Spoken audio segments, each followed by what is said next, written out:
Saludos. Este vendría siendo el video correspondiente a la sesión 6 de lo que corresponde a nuestra materia de Derecho Municipal, en el que veremos un poco de las funciones de la Hacienda Municipal para la obtención y la administración de los recursos financieros, así como del ejercicio y el control del gasto público dentro de los municipios. Veremos algunas generalidades, revisaremos algunas definiciones, algunos elementos, algunas funciones. Esto con respecto a los ingresos municipales, obviamente variará de municipio en municipio, pero las generalidades son parecidas en la mayoría de los mismos. Primero tenemos la definición que plantea la Constitución Política de nuestros Estados Unidos Mexicanos en su artículo 115, fracción cuarta, que establece que los municipios administran libremente su hacienda, la cual se va a formar de los bienes que le pertenezcan, así como de las contribuciones y otros ingresos que las legislaturas establecen a su favor. Luego también tenemos el artículo 104 de la Ley Orgánica del Municipio Libre, que señala específicamente que la hacienda pública municipal se forma por los bienes del dominio público municipal y por los rendimientos de los bienes que le pertenezcan, de conformidad con la legislación aplicable al momento en el municipio, así como las aportaciones voluntarias, impuestos, derechos, productos, aprovechamientos, participaciones, tasas adicionales que establezca el Congreso sobre la propiedad inmobiliaria, más que nada, las de su fraccionamiento, división, consolidación, traslación y mejoras, las que tengan por base el cambio de valor de los inmuebles y todos los demás ingresos fiscales que aquel establezca a su favor en términos de las disposiciones legales que estén aplicables en el momento. Luego, con respecto a los elementos de esta hacienda pública municipal, es que de acuerdo a esto que mencionamos anteriormente, podemos entender que la hacienda pública municipal es un conjunto de recursos y bienes con los cuales el ayuntamiento se administra, aplica y supervisa para lograr sus fines, incluyendo la difusión de sus resultados a través de una cuenta pública como un elemento fundamental en la rendición de cuentas. Los elementos de la hacienda pública municipal son los ingresos, los gastos, el patrimonio y las deudas, que son sus fuentes de financiamiento, y la cuenta pública. En cuanto a sus funciones básicas, desde el punto de vista funcional, o sea, funcionalmente hablando, las actividades que realiza la hacienda pública municipal comprenden las 4 áreas fundamentales, que son los ingresos, el patrimonio, el gasto y el registro de las operaciones, que constituyen las funciones hacendarias principales, las cuales se pueden explicar de una manera muy sencilla, ya que la obtención de ingresos son la ley de ingresos, de recursos federales y financiamiento. Ahí viene cómo se da esta obtención de ingresos. La administración del patrimonio se divide en tipos de bienes, que son muebles e inmuebles, de dominio público y de dominio privado. El ejercicio del gasto, que se puede clasificar con gasto corriente, gasto de inversión y gasto de financiamiento. Y el registro de las operaciones, que están integrados en la cuenta pública, que únicamente tiene que dar difusión en resultado de la transparencia de dichas operaciones. Luego tenemos que los ingresos municipales son recursos financieros que percibe el municipio en forma ordinaria o extraordinaria por el cobro de conceptos estipulados en su ley de ingresos o por medio de la expedición de decretos o firma de convenios derivados de la utilización de las atribuciones del gobierno municipal y de los recursos que integren a su hacienda provenientes de otras órdenes de gobierno. Recordemos que en su momento dijimos que el municipio estará bajo disposición del Estado y de la Federación. Los ingresos municipales, según el Código Hacendario Municipal,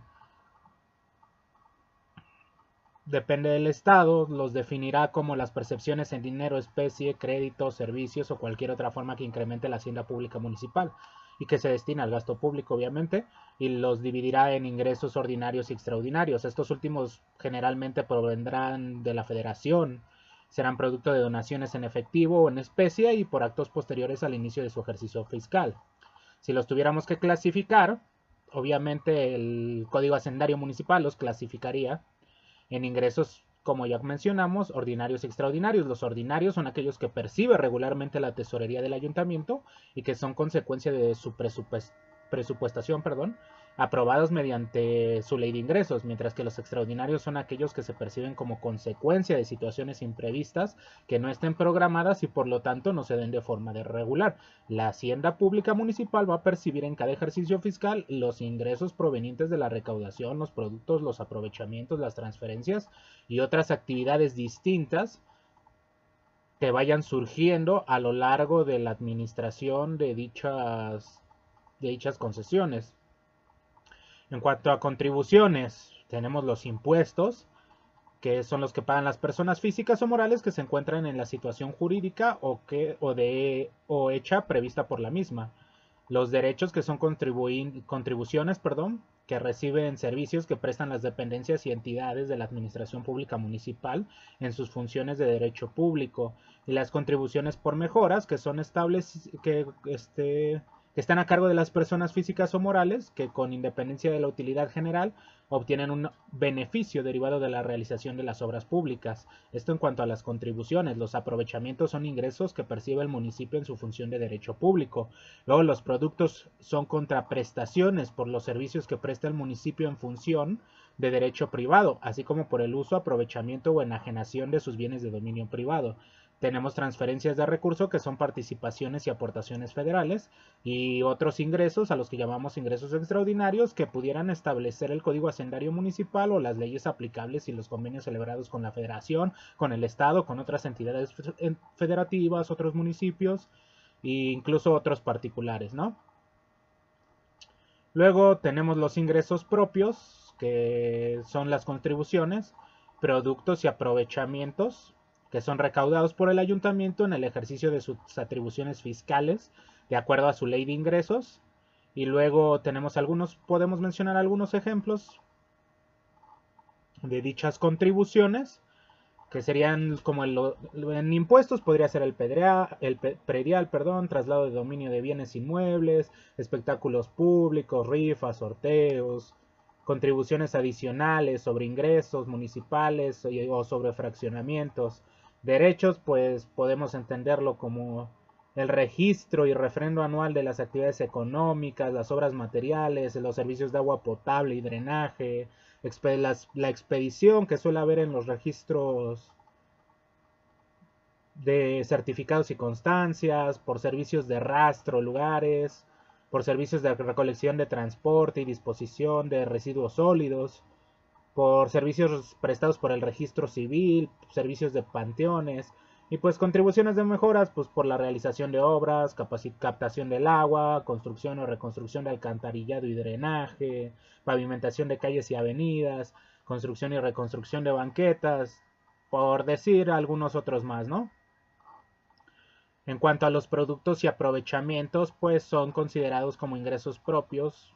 Los más comunes en cuestión de productos podrían ser la venta de bienes de dominio privado, el arrendamiento de bienes inmuebles, es la explotación o enajenación de cualquier naturaleza de los bienes de propiedad municipal, los rendimientos financieros provenientes de capitales o valores, la venta de impresos y papel especial que no causen derechos. Y en cuanto a aprovechamientos, pues las multas administrativas, los reintegros y las indemnizaciones, los legados y las donaciones recibidas.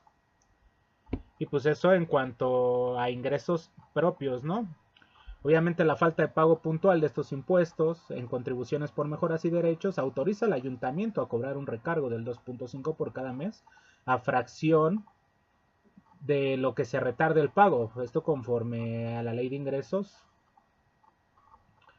y como venga establecido en el Código Hacendario Municipal para el Estado, independientemente de las sanciones a las que se puedan hacer acreedoras, pero esto ya dependerá del municipio y del Estado, ¿no?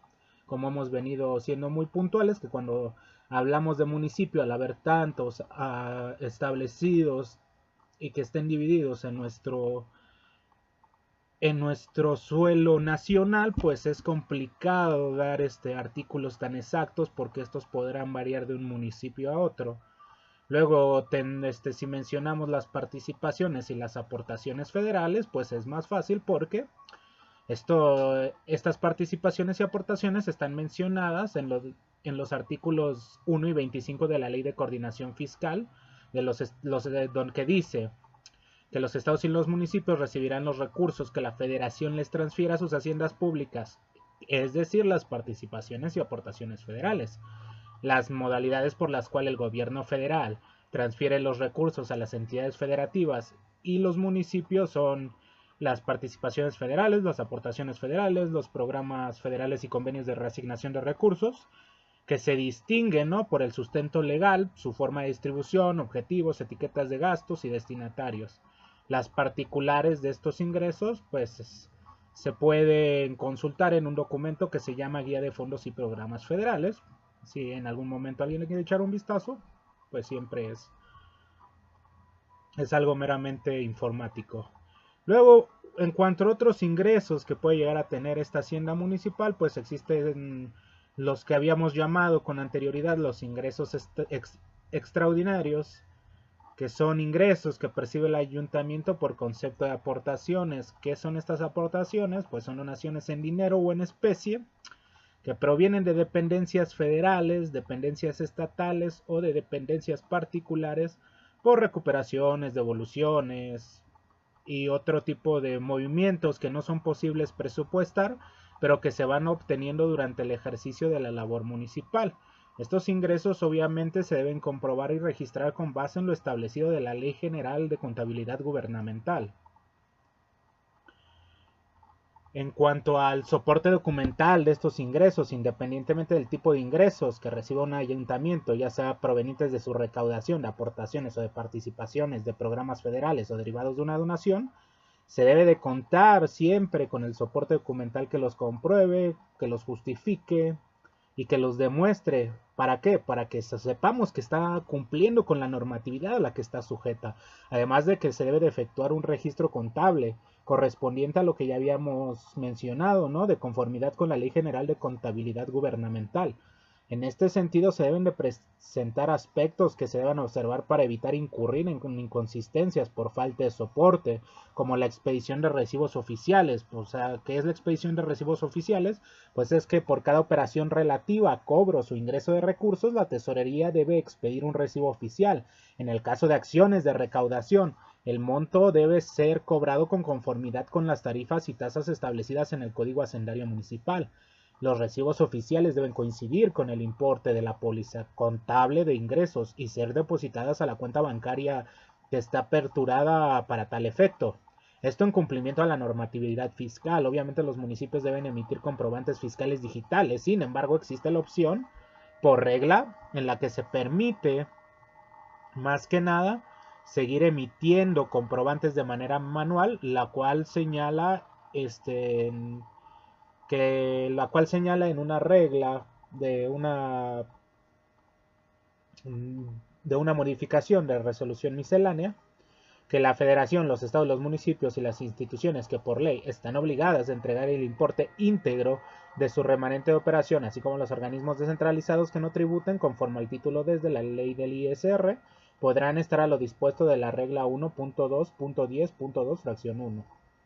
Esa regla que nos dice que los documentos que podrán utilizarse como comprobantes fiscales para los efectos de los artículos 29 y 29A del Código Fiscal de la Federación, y los siguientes documentos servirán como comprobantes fiscales para los actos o actividades que se realizan en los siguientes casos. 1. Cuando se trata del pago de contribuciones federales, estatales o municipales, caso en el cual las formas o recibos oficiales servirán como comprobantes fiscales, siempre que las mismas consten la impresión de la máquina registradora o el sello de la oficina receptora, asimismo tratándose del sello de la oficina receptora. Asimismo, tratándose del pago de productos o aprovechamientos, las formas o recibos oficiales que emitan las dependencias públicas federales, estatales o municipales servirán como comprobantes fiscales, siempre que en los mismos conste la impresión de la máquina registradora o el sello de la oficina receptora y reúnan como mínimo los requisitos establecidos en el artículo 29A, fracción 1, 3, 4, 5 y 6 del Código Fiscal de la Federación y los contenidos en la regla 1.2.23.2.1 cuando en su caso sean aplicables. Momento, tengo un poco de dificultades técnicas.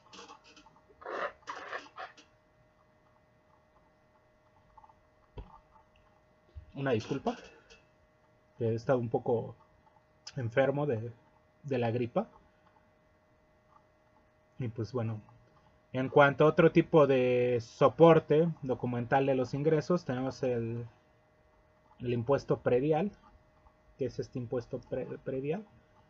Se utiliza para efectuar una mejor recaudación. En primer lugar, es necesario actualizar el padrón de contribuyentes y los valores catastrales provisionales, que son la base para el cobro de este impuesto. Actualmente existen bienes inmuebles que cambiaron de estatus, pero que pagan un importe inferior, porque de acuerdo al Código Hacendario Municipal, repito una vez más, depende del municipio el artículo donde estará establecido, el pago del impuesto predial es semestral y se realiza dentro de los meses de enero y julio de cada año. Los sujetos de este impuesto que opten por el pago anual pueden efectuarlo en el mes de enero en una sola exhibición, y en este caso obtendrán un descuento del 20%, incluido a quienes paguen la cuota mínima, y el plazo siempre puede prorrogarse hasta el último día del mes de febrero, o como lo tenga establecido el cabildo del municipio del que estemos hablando, ¿no? De lo anterior, pues es importante enfatizar que solo es permitido beneficiar a los contribuyentes con el subsidio del impuesto durante el mes de enero, o en su caso en el mes de febrero, previa aprobación en algún acta de cabildo. Y los impuestos cobrados se deben informar mensualmente al CEFIPLAN. Por ello es importante conciliar las cifras reportadas con lo registrado contablemente y los recibos oficiales expedidos. Respecto a los contribuyentes que no realizan el pago del impuesto, se deberá aplicar el procedimiento administrativo de ejecución y contar la evidencia de haber aplicado, iniciando con la notificación del crédito fiscal correspondiente. Luego tenemos la traslación de dominio, que igual es un impuesto predial, pero que se requiere actualizar el padrón de contribuyentes y los valores catastrales. Debido a la base gravable de este impuesto, será el valor que resulte más alto entre el de operación y el valor catastral o el catastral provisional. Por los importes cobrados por este concepto, se deben expedir recibos oficiales, registrar contablemente los importes o informar mensualmente a la CEFIPLAN, además de que en la adquisición que se hagan constar en escritura pública, los notarios calcularán el impuesto bajo su responsabilidad. Lo enterarán mediante declaración que se presente en la tesorería en la forma oficial autorizada, y también es importante conciliar las cifras reportadas en estos documentos. También está el impuesto sobre espectáculos públicos, que más que nada son ingresos que deben ser reportados en una cuenta pública y que su soporte es recibido acompañado de la evidencia que demuestre que se verificó el evento realizado, la venta de boletaje a través del acta circunstanciada de liquidación elaborada por el inspector del ayuntamiento, que sirve de base para el pago de los impuestos. El impuesto adicional, que son los pagos por concepto de impuestos, derechos y productos que establece la CHM, y son objetos de una contribución adicional, excepto los relativos al impuesto sobre loterías, rifas, sorteos, ese tipo de cosas, y concursos e impuestos sobre traslación de dominio. La tasa que se adiciona es del 7.5% sobre el impuesto predial y el 10% sobre los derechos, productos y el impuesto sobre espectáculos públicos. Este importe debe ser desglosado en recibos oficiales y registrado en las cuentas contables pendientes.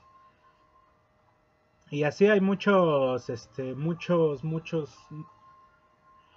servicios que podrían contar como soporte documental de ingresos a la hora de la expedición de recibos oficiales. Como ya pudimos ver, mencionamos algunos, por no decir todos, porque quiero pasar a un tema importante, que es el patrimonio municipal. ¿Por qué el patrimonio municipal? Porque es muy importante a la hora de la administración hacendaria, porque el patrimonio municipal se constituye por un conjunto de bienes de dominio público, así como por los derechos e inversiones que ha acumulado y posee a título de dueño propietario el municipio. El patrimonio de los municipios siempre se va a dividir en dos, que son los bienes de dominio público y los bienes de dominio privado. Los bienes del dominio público municipal son inalienables, imprescriptibles e inembargables. Los bienes de dominio privado serán de dominio público cuando se aplique o de hecho se utilicen para estos últimos fines. Los bienes del dominio privado del municipio son susceptibles de enajenación, uso, usufructo, arrendamiento a particulares, y también podrán gravarse o ser objeto de garantía de crédito. En todos los casos siempre se requerirá acuerdo del cabildo, aprobado por las 2/3 partes de sus integrantes, y la autorización del Congreso o del gobierno que esté establecido en el momento. Los bienes de dominio público pues son de uso común, como ya mencionamos, los monumentos históricos, muebles que no sean susceptibles como documentos y expedientes de las oficinas, pinturas, murales, puentes, carreteras de dominio municipal, montes, bosques, esos son los bienes de dominio público. Los de dominio privado pues son inmuebles que formen parte del fondo legal no enajenado a particulares. No sé si entendamos esto, son los materiales y suministros adquiridos que no afecten a la prestación de servicios públicos. Esos son los bienes del dominio privado. Solo en casos excepcionales y por razones que estén fundadas y motivadas, el ayuntamiento podrá, con el voto de 2/3 de sus integrantes, desincorporar los bienes de uso común o los afectos o destinados a un servicio público para convertirlos en bienes de dominio privado. Esto previa autorización del Congreso o, en su caso, de la Diputación Permanente. El patrimonio municipal podrá incrementarse a través de adquisiciones, permutas, adjudicaciones, expropiaciones, donaciones, herencias y legados. También ¿por qué hablo sobre el patrimonio en este punto? Si lo que estamos viendo es las funciones de la hacienda municipal, ¿por qué es importante mencionar la administración y la adquisición de bienes muebles e inmuebles? Con respecto a esto, un momento.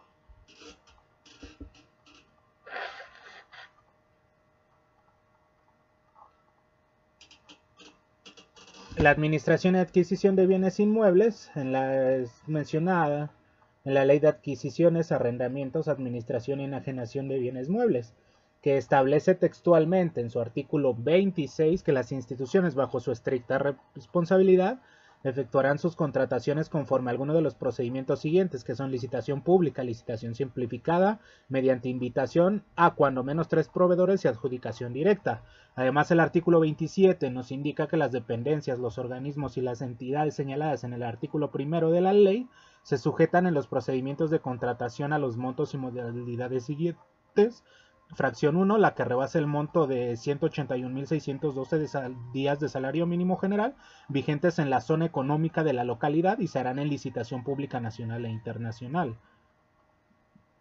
La fracción 2, que nos dice que la que se encuentra entre los 181.612 y los 90.806 salarios mínimos generales vigentes en la zona económica de la localidad más .01 centavos se hará en licitación pública estatal. Luego, fracción 3, las que se encuentren entre los 90.806 y los 1.135 salarios mínimos generales vigentes en la zona económica de la localidad se harán en licitación simplificada y los inferiores a 1.135 salarios mínimos generales vigentes se harán en adjudicación directa. Estos montos se consideran sin ver los impuestos que causen las contrataciones. Obviamente la Comisión Nacional de los Salarios Mínimos, mediante una resolución publicada en el Diario Oficial de la Federación el 21 de diciembre del 2012, señala los salarios mínimos generales que tienen vigencia a partir del 1 de enero del 2013. O sea, y esto es importante, ¿por qué? Porque para cumplir con los procedimientos establecidos en la Ley de Adquisiciones y Arrendamientos, Administraciones y Enajenación de Bienes Muebles del Estado, los ayuntamientos deben atender lo siguiente: integrar un comité que regule y vigile los procedimientos relativos a la adquisición de arrendamientos, servicios y enajenaciones. B. Por ningún motivo financiar a sus proveedores. C. Ninguna convocatoria será publicada si antes no se verifica la suficiencia de fondos en la partida respectiva, ni podrán celebrarse contrataciones si no se cuenta con la disponibilidad presupuestal correspondiente. Y D. Deberán elaborar un programa anual de adquisición para planear, programar, licitar públicamente las compras y la contratación de servicios en forma consolidada. Y así yo creo que esas serían las más importantes. Y es una parte muy importante sobre la administración de la hacendaria municipal con respecto a esto. ¿Por qué? Porque el patrimonio es un recurso financiero muy importante. Obviamente siempre existirá el manual para la planeación, programación y presupuesto de egresos municipal para el ejercicio fiscal, que tiene el propósito de apoyar a estos ayuntamientos y a las entidades públicas para ingresar el anteproyecto y proyecto de presupuesto de egresos municipal en cumplimiento a lo dispuesto en los artículos 134 de la Constitución Política de los Estados Unidos Mexicanos, el 128 en su fracción novena y el 129 de la Constitución Política del Estado Libre y Soberano de México en su artículo 31, fracción 19, Artículo 98, 99, 100 y 101 de la Ley Orgánica Municipal del Estado de México y 285, 90, 93, 94 y 95 del Código Financiero del Estado y los municipios. Obviamente el manual es revisado, actualizado y aprobado por los ayuntamientos en el seno del Sistema de Coordinación Hacendaria del Estado y es aplicable para las dependencias generales, auxiliares y organismos bajo la linealidad de que es una herramienta que hace posible el análisis y el establecimiento de las prioridades del gobierno municipal bajo un principio de anualidad con la responsabilidad de cumplir con los objetivos establecidos en el Plan de Desarrollo Municipal vigente y la asignación de recursos públicos está orientada hacia el resultado, convirtiendo el presupuesto en el instrumento fundamental para apuntalar la generación de valor público en el ámbito municipal.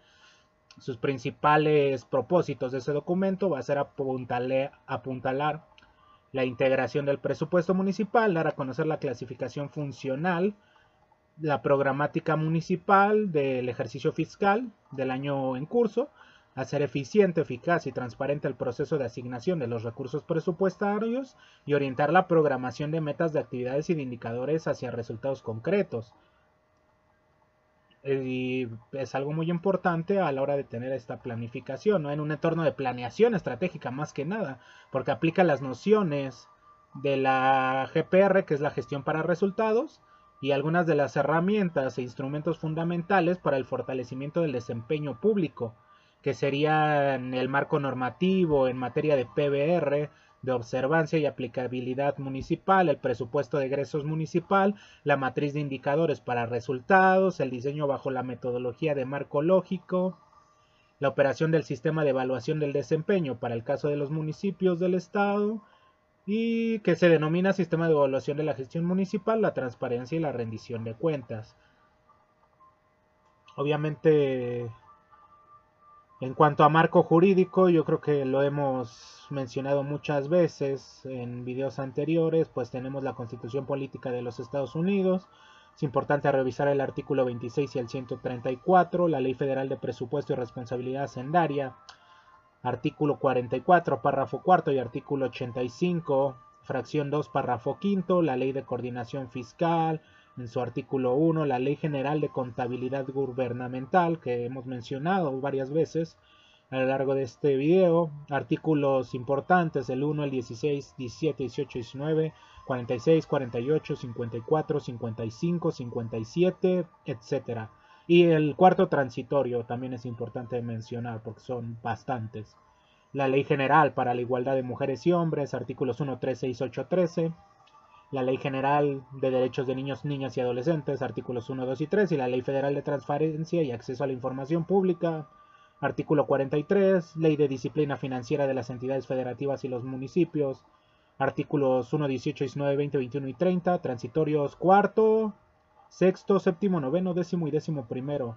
La Constitución Política del Estado Libre y Soberano de México, artículo 61, fracciones 33, 34, 37 y 43, el 122, el 125, el 128, fracción 9, el 129 y el 139, así como la Ley Planeación del Estado y Municipios, artículo 1, 3, 5, 7, 19, 36 y 37, y no menos importante, la Ley de Fiscalización Superior del Estado de México, artículos 1, 3, 8, 21, 24 y 47.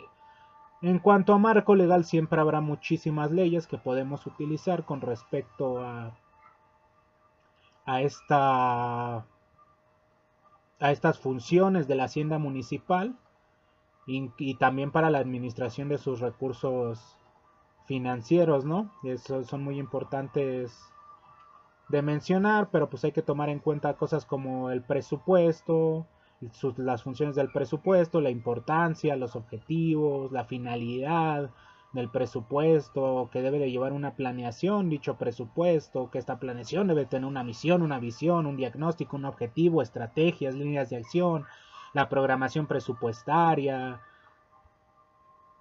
y así muchas cosas, pero pues a grandes rasgos ya vimos cosas importantes sobre respecto a esta planeación municipal. Ya nos estaremos viendo en el video correspondiente a la sesión 7, pero eso ya será para otra ocasión. Gracias por haber visto. Nos vemos.